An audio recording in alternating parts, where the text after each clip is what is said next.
എല്ലാവർക്കും സുഖമാണെന്ന് വിശ്വസിക്കുന്നു. SIR-മായി ബന്ധപ്പെട്ട് വളരെ പ്രധാനപ്പെട്ട ചില അറിയിപ്പുകൾ വന്നിട്ടുണ്ട്.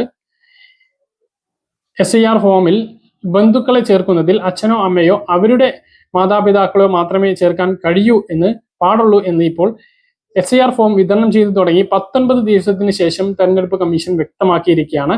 ഇതിനകം പങ്കാളികളെയും അതുപോലെ തന്നെ സഹോദരന്മാരെയും അല്ലെങ്കിൽ സഹോദരിമാരെയും എഴുതിയിട്ടുള്ള ആളുകളാണ് ആശങ്കയിലായിട്ടുള്ളത്. കൃത്യമായിട്ടുള്ള ഒരു പഠനം പോലും നടത്താതെയാണ് സംസ്ഥാനത്ത് SIR ധൃതിയിൽ നടപ്പിലാക്കുന്നത്. 2 മാസത്തേക്ക് സാവകാശമുണ്ട് എങ്കിൽ യാതൊരുവിധ സമ്മർദ്ദവും ഇല്ലാതെ വളരെ ഈസി ആയിട്ട് നടപ്പിലാക്കാൻ കഴിയുന്നതായിരുന്നു. അതുപോലെ തന്നെ ഓൺലൈനായിട്ടും ഇത് നടപ്പിലാക്കാമായിരുന്നു. ജനങ്ങളെ അല്ലെങ്കിൽ BLOമാരെയും ജനങ്ങളെയും ഒരുപോലെ ബുദ്ധിമുട്ടിലാക്കുന്ന ഒരു നടപടിയാണ് ഇപ്പോൾ സംസ്ഥാനത്ത് നടന്നുകൊണ്ടിരിക്കുന്നത്. ഇത് എന്തിനാണ് ഈ ഒരു തിടുക്കം എന്നുള്ളത് ആശങ്ക ഉണ്ടാക്കുന്നതാണ്. ബീഹാർ ഇലക്ഷനിൽ അതിന്റെ ഒരു നേട്ടം പല ആളുകൾക്കും ഉണ്ടായി എന്നുള്ള വിമർശനം നിലനിൽക്കുന്നുണ്ട്.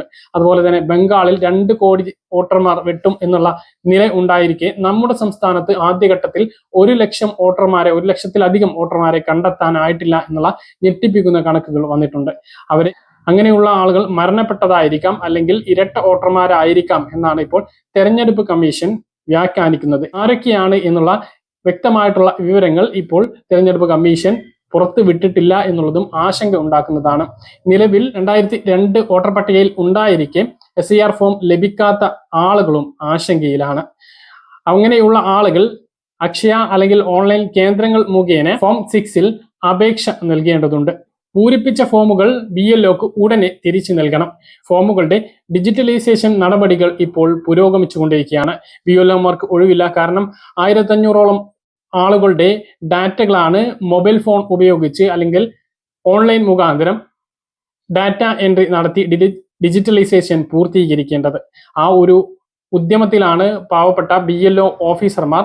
അപ്പോൾ നിങ്ങളുടെ ഫോം കൃത്യമായിട്ട് അതാത് BLOമാരെ തിരിച്ചേൽപ്പിക്കണം എന്നുള്ളതാണ് ഏറ്റവും പ്രധാനമായിട്ട് ഓർമ്മിപ്പിക്കാനുള്ളത്. കൃത്യമായിട്ട് സമയങ്ങളിൽ തിരിച്ചേൽപ്പിക്കാത്ത എന്യൂമറേഷൻ ഫോമുകൾ ഉണ്ട് എങ്കിൽ അവരെ പട്ടികയിൽ നിന്നും ഒഴിവാക്കാനാണ് തെരഞ്ഞെടുപ്പ് കമ്മീഷൻ BLOമാർക്ക് നിർദ്ദേശം നൽകിയിട്ടുള്ളത് എന്നും ഓർക്കുക. അപ്പോൾ പിന്നീട് ഇതിൽ ഉൾപ്പെടുന്നതിന് വേണ്ടിയിട്ട് വലിയ സങ്കീർണമായിട്ടുള്ള പ്രശ്നങ്ങൾ ഉണ്ടാകും. അതുകൊണ്ട് തന്നെ നിങ്ങളുടെ ഫോം ലഭിച്ചിട്ടുണ്ട് എങ്കിൽ കൃത്യമായിട്ട് പൂരിപ്പിച്ച് അത് നിങ്ങളുടെ BLOക്ക് തിരിച്ചു നൽകുക. 4-ാം തീയതി വരെയാണ് ഡിജിറ്റലൈസേഷനുള്ള സമയം അനുവദിച്ചിട്ടുള്ളത്. അതിനുള്ളിൽ ഈ കാര്യം ചെയ്യണം. അതുകൊണ്ട് തന്നെ ഉടനെ ഫോം BLOക്ക് തിരിച്ച് നൽകാൻ വേണ്ടി ശ്രദ്ധിക്കുക.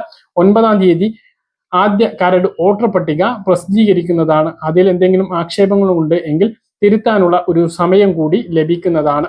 മറ്റൊരു പ്രധാനപ്പെട്ട കാര്യം, ഡാറ്റ എൻട്രി നടത്തിയിട്ടുണ്ടോ എന്ന് നമുക്ക് പരിശോധിക്കാവുന്നതാണ്. നമ്മൾ നൽകിയിട്ടുള്ള എന്യൂമറേഷൻ ഫോം തെരഞ്ഞെടുപ്പ് കമ്മീഷന്റെ സൈറ്റിൽ അപ്ലോഡ് ചെയ്തിട്ടുണ്ടോ എന്ന് നമുക്ക് പരിശോധിക്കാം. അതെങ്ങനെ വേണം എന്നുള്ളത്, അതെങ്ങനെയാണ് ചെയ്യേണ്ടത് എന്നതുമായി ബന്ധപ്പെട്ട് നമ്മൾ വീഡിയോ ചെയ്തിരുന്നു. അത് കൃത്യമായിട്ട് അറിയുന്നതിന് വേണ്ടി ആ വീഡിയോ കാണുക. അതിന്റെ ലിങ്ക് ഞാൻ ഇതോടൊപ്പം ചേർക്കുന്നുണ്ട്. മറ്റൊരു പ്രധാനപ്പെട്ട കാര്യം, 2ാം ലിസ്റ്റിൽ ഉൾപ്പെടാത്ത ആളുകൾ തീർച്ചയായിട്ടും ഫോം 6 പ്രകാരം അപേക്ഷ നൽകണം. നിലവിൽ വീട്ടിലുള്ള ഒരാളുടെ വോട്ടർ ID കാർഡിന്റെ ഫോട്ടോസ്റ്റാറ്റ്, ആധാർ കാർഡ്, പുതിയൊരു ഫോട്ടോ, ജനന സർട്ടിഫിക്കറ്റ് അല്ലെങ്കിൽ സ്കൂൾ സർട്ടിഫിക്കറ്റ് ഇവ മുഖാന്തരമാണ് അപേക്ഷ സമർപ്പിക്കേണ്ടത്. ആ കാര്യം എല്ലാ ആളുകളും ശ്രദ്ധിക്കുക. അത് 9-ാം തീയതിക്ക് ശേഷം എന്നായിരുന്നു നേരത്തെ പറഞ്ഞിരുന്നത്. എന്നാൽ ഇപ്പോഴും അത് ചെയ്യാൻ കഴിയുന്നുണ്ട് എന്നുള്ളതും ഓർമ്മിപ്പിക്കുന്നു. പറഞ്ഞ കാര്യങ്ങൾ കൃത്യമായിട്ട് മനസ്സിലാണെന്ന് കരുതുന്നു. ഇതുപോലെ ഇൻഫർമേഷൻ ലഭിക്കാൻ ചാനൽ സബ്സ്ക്രൈബ് ചെയ്യുക, ബെൽ ഐക്കൺ എനേബിൾ ചെയ്ത് വെക്കുക. മറ്റൊരു വീഡിയോയുമായി നമുക്ക് കാണാം. ബൈ.